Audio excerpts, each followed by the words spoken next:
Hey, welcome back to Innovate Africa. This is the show where we unpack, speak to, understand the innovators behind the innovative businesses that impact lives on the African continent.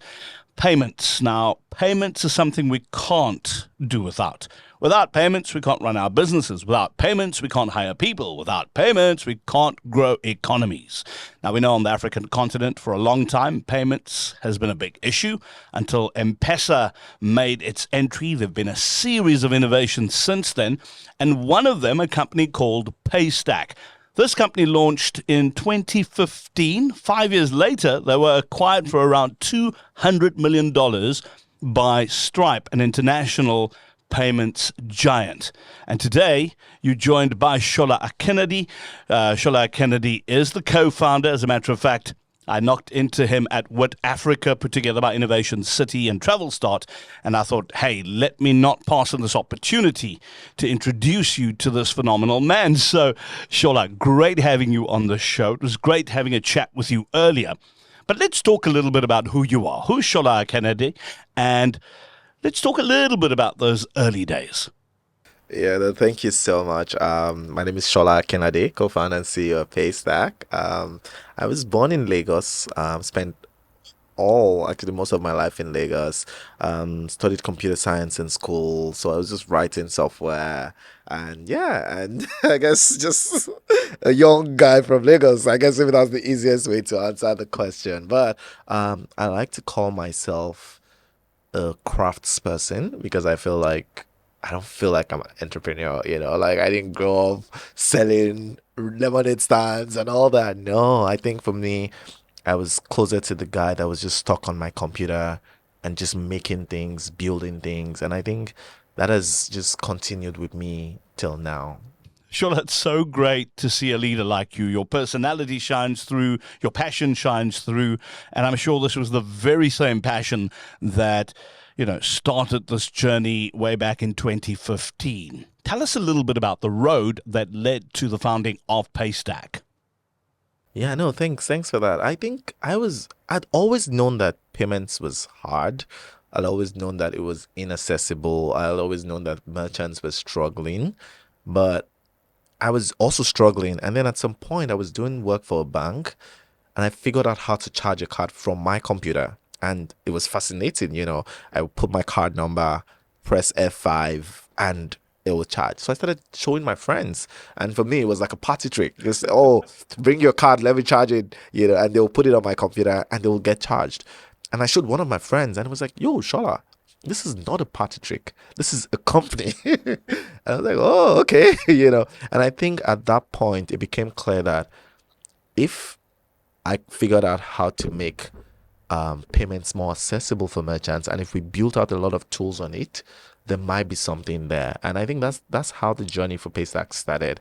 And then we applied for Y Combinator. Y Combinator is a Silicon Valley accelerator, and they give you $120,000 for 7% of your business. And I was so happy. Anyways, but for me, I think we went to Silicon Valley. So Ezra and I went for that interview. I think they invited about 500 people, and they were gonna pick about 100.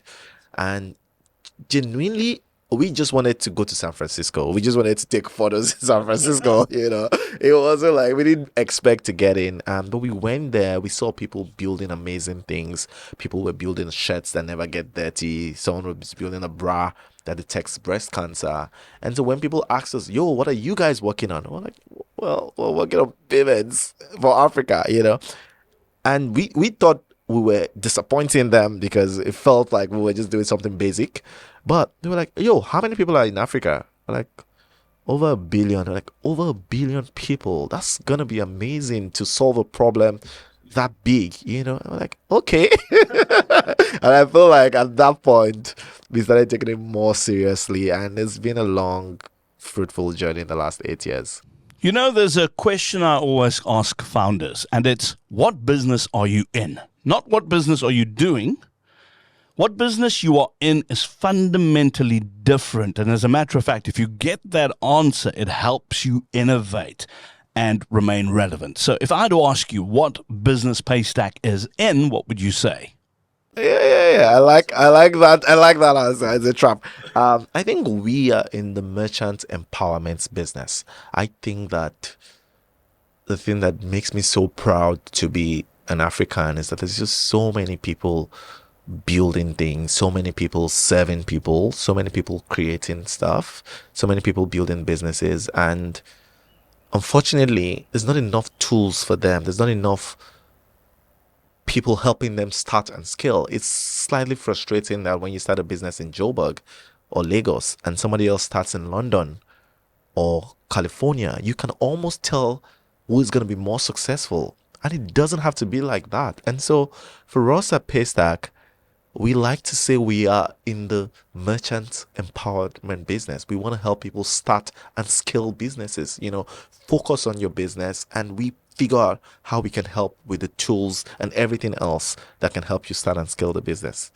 So while you're chugging away at the background, making payments work, making sure that things are integrated, some people still don't know who Paystack is. So let's delve into the services that you offer. What do you actually allow payments-wise on Paystack?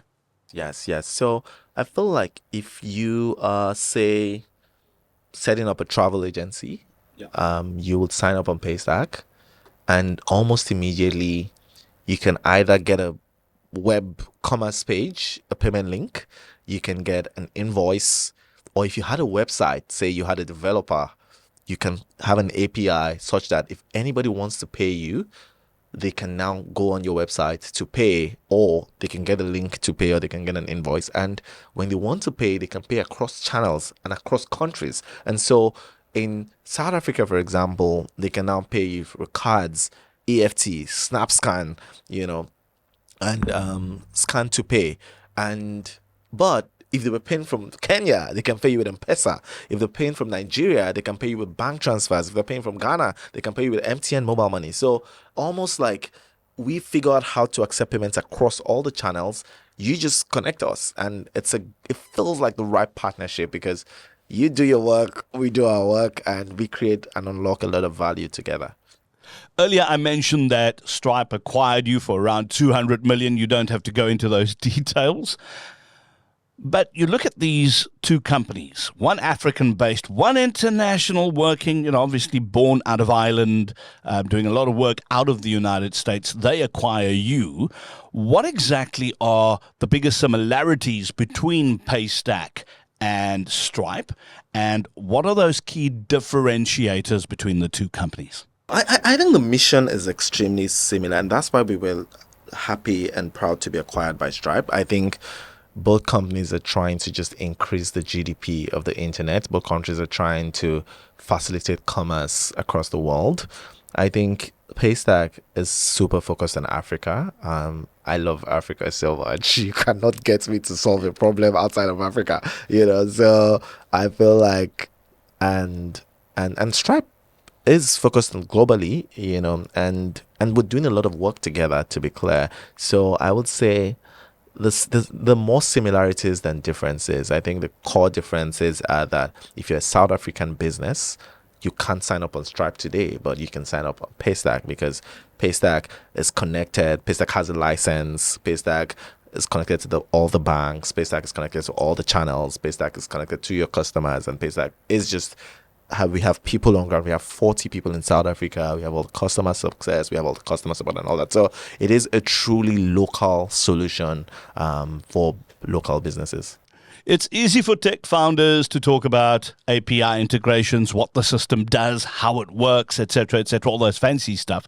But when it comes to people, a lot of tech founders tend to shy away from that. You certainly don't seem like one of those. You seem like a very people-friendly person, Shola. But how important is people to you? How important is people to your business, especially when it comes to caring for them and empowering them? Yeah, no, thanks for that question because, like you said, it's not talked about enough. But one thing about us at Paystack is that we actually care, and we tell our people, if you don't care, you shouldn't do this work because it is, we say you have to embrace the mission. And so for us, we figured out how to, and we're still learning, but we figured out how to find the right people that understand the mission, that are willing to embrace the mission, and are willing to just care about their craft, about their work, about their interactions. And I think it all comes together because, like you said, it's payments. Like you can, and merchants sometimes feel like they can switch payment providers, but eventually they'll realize that it's a partnership. Either as you get bigger, you realize that you have more demands, and then this you now need to rely on someone that is willing to partner with you. Or as you get into more problems, you have more issues, and then you also, so I think there's no way out. If you're going to find a payments partner, if your business is successful, you need someone you can trust. You need someone you can partner with. If your business is not the same way, you need someone you can trust. And so for us, we just want to be that company that really cares about our businesses, about our merchants. Personally, I think one of my personal weaknesses, people say, oh, I'm not aggressive, I'm not ambitious, I'm not like trying to make all the money.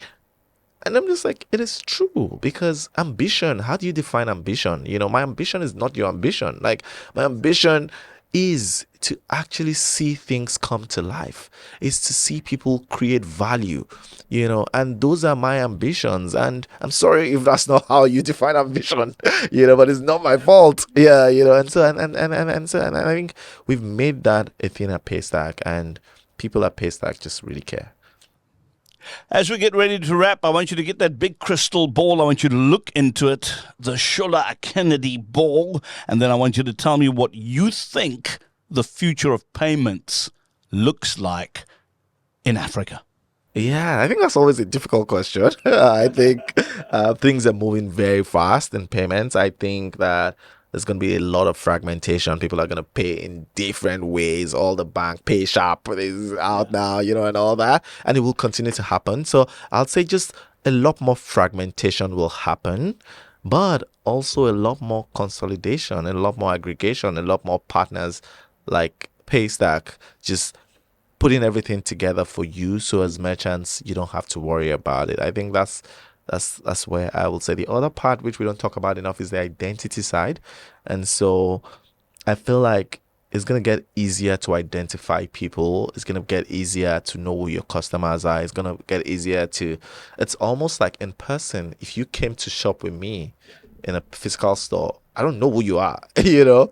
But if you come online and make payments, I think eventually you're going to come with all your context. I'm going to know, oh, this is what you like. This is what you don't like. This is when you do. And then as a merchant, I'm going to figure out how to be able to serve you better, and I think maybe it's stuff like that.